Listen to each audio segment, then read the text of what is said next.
Hello guys, magandang gabi po sa inyong lahat. Nandito po tayo sa isa po sa mga attraction po dito sa Jeddah. Ito po yung fountain. Mataas po yan masyado, pero dito sa video po maliit lang kasi malayong malayo po yan. Doon po yan sa kabila ng island. Kaya yan lang po ang view attraction po dito sa Jeddah. Isa po yan sa nanalo ng highest fountain in the world dati, pero iwan ko lang ngayon, baka meron ng iba na mas highest pa sa fountain na iyan. Yan po ang isa sa mga tourist attractions po dito sa Seaside Jeddah. Dagat po yan, yung tubig na yan, dagat po yan, kadugtong po yan ng Red Sea Canal. Ito pong lugar na ito ay isa po itong park. Parang alam mo ba po sa New York, 'di ba, sa gitna ng New York may park. Ganito po, napakaganda po ng park dito. At saka bukod po dyan sa fountain, ito na po, marami pong tao ngayon dito. Hindi lang makikita kasi madilim at saka sa gabi. Yun pong mga ilaw-ilaw na yan, may mga building, may mga taong nagpipiknik, napakadami pong tao. Doon po banda, yung building na yan po yung building ng kung naalala nyo po na si Arroyo po, si Gloria Arroyo pumunta po dito sa Jeddah at bumisita po dito.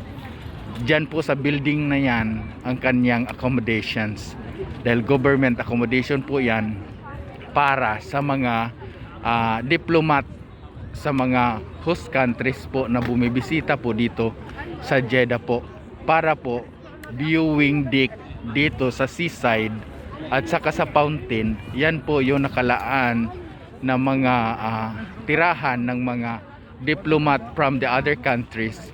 Diyan po sila linalagay lahat para maganda pong tignan sa paligid kapag sumili po sila sa bintana. Maganda po yan doon sa pinaka ano po ng building na yan. Maganda po ang ano dyan, tawag nito, maganda po ang paligid niyan kapag pumunta po doon sa mismo doon sa building na yan. Ang ganda-ganda po, parang nandun ka po sa Europe. So ngayon ito, yan po ang paligid at ang mga restaurant po dyan sa paligid. Ayan, mga restaurant po lahat yan, lahat pong naandyan. Sa lahat po ng mga taong nakapiknik po dito ay anytime po pumunta dyan sa mga restaurant na yan para bumili ng makakain nila dito sa kanilang pagpipiknik.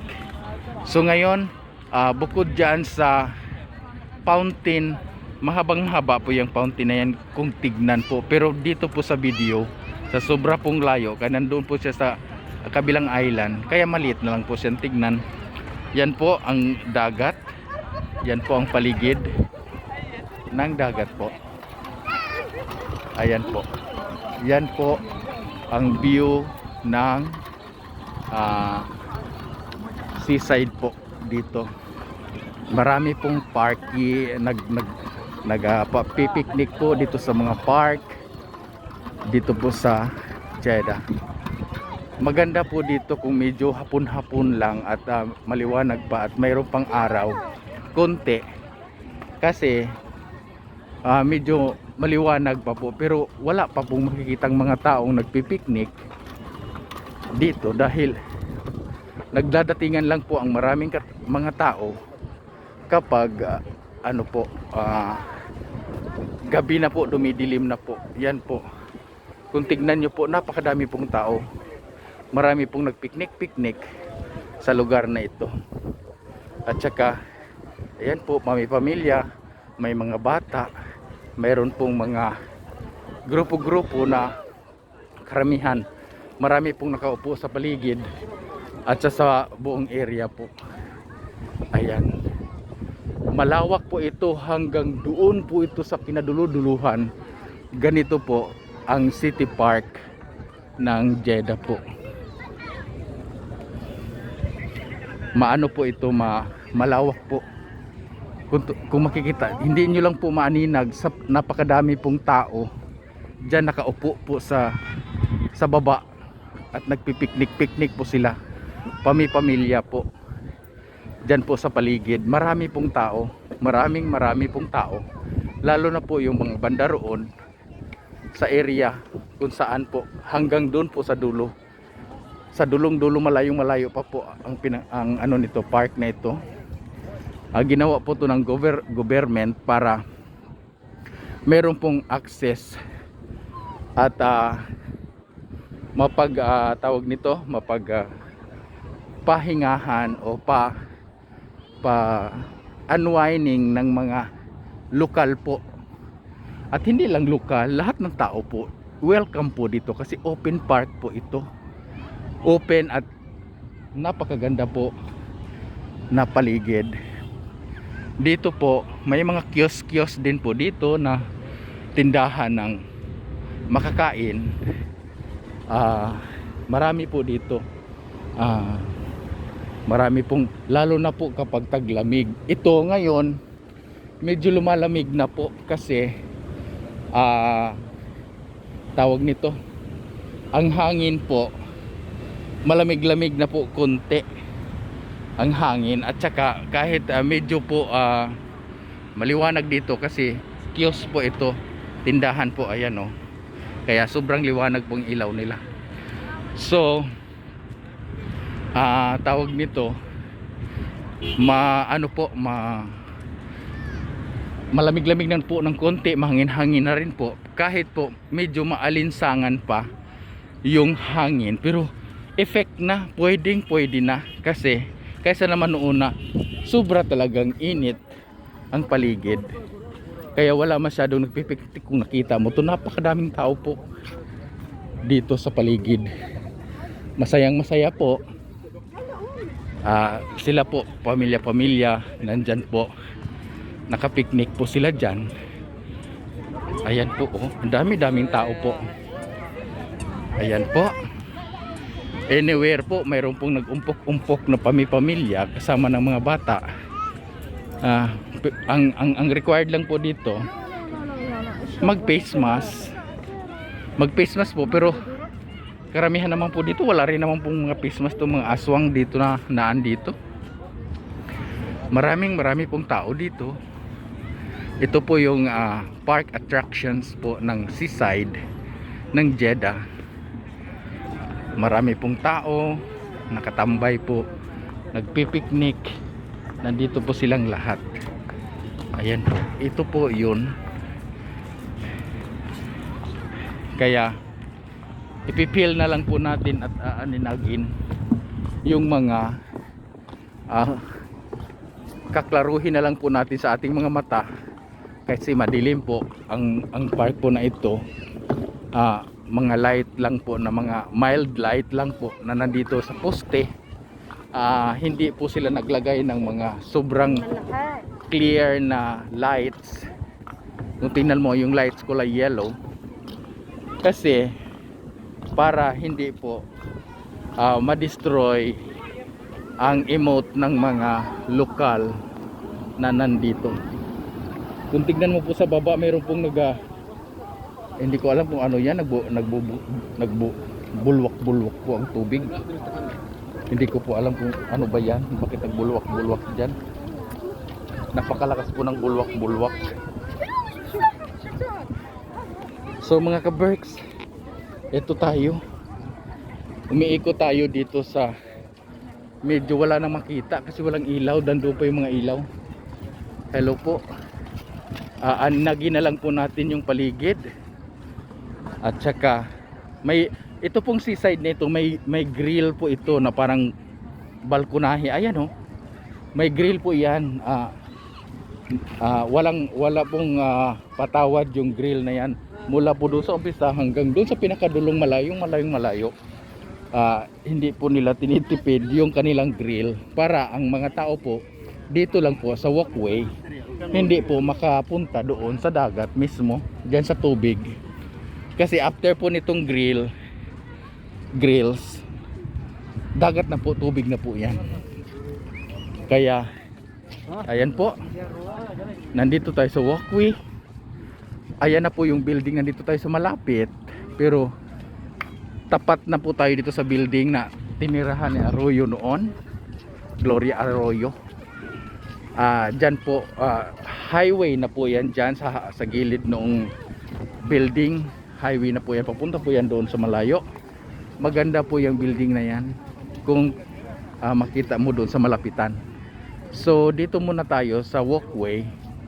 Ilang minutes na ba tayo? 10 minutes. Para makaano po tayo, makita nyo po kung ano po ang night life ng mga lokal po dito. At hindi lang po lokal, lahat po ng tao dito, para makita po natin kung ano po ang ang nightlife po ng mga tao dito, at saka sa mga pamilya nila. Napakadami pong tao dyan sa gitna po. Nandyan po sila, upo po sila dyan, nakahilata, picnic pamilya. Hindi lang makikita dito sa video kasi madilim. Doon kasi sa kanilang pinaglatag-latagan, walang ilaw. So parang ano lang siya, grass. Naglatag-latag lang sila dyan. Napakadami pong tao. So ayan po mga ka-Berks, 11 minutes na po tayo.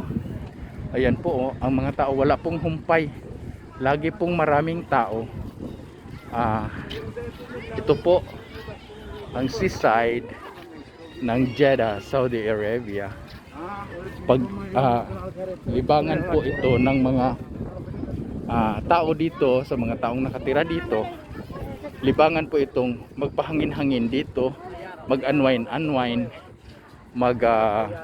tawag nito, mag-picnic kasama po ang kanilang mga anak at pamilya. Ganun po ang nightlife ng mga tao dito po sa Jeddah. Hello po. Dito maliwanag kasi nandito po may kiosk po dito, yung mga tindahan po ng pagkain na pwede pong pagbilhan. Ayan po yung grills, stainless po yan. Walang patawad po ang mga grills nila dito, walang tipid-tipid, para hindi po pupunta doon sa tubig, sa dagat, yung mga tao. Ayan po yung tindahan ng kiosk. Maliwanag po siya, kaya maliwanag din po dito sa lugar na ito. Ayan po, kadami-dami pong tao. Sobrang dami pong tao dito sa area na ito. Kaya ayan po, yan po ang nightlife. Kapag ano po, pag pumasyal ka po sa labas po, kapag may time, pumasyal po dito sa labas ng Jeddah, at dito po sa seaside, ayan po, andoon pa rin po yung fountain. Hindi pa rin po, hanggang umaga yan siya, nakaandar po yan siya dyan hanggang umaga po. Kung makikita nyo po yung tinirahan ni Arroyo, ayan po, kadugtong po yan sa government offices at palace po. Ito po ang katabi, karugtong po yan mula dito sa tinirahan ng mga diplomat. Kapag pumunta po dito sa Jeddah, lahat po sila dyan linalagay. Dyan po yung kanilang pinaka hotel, dyan po sila nakatira.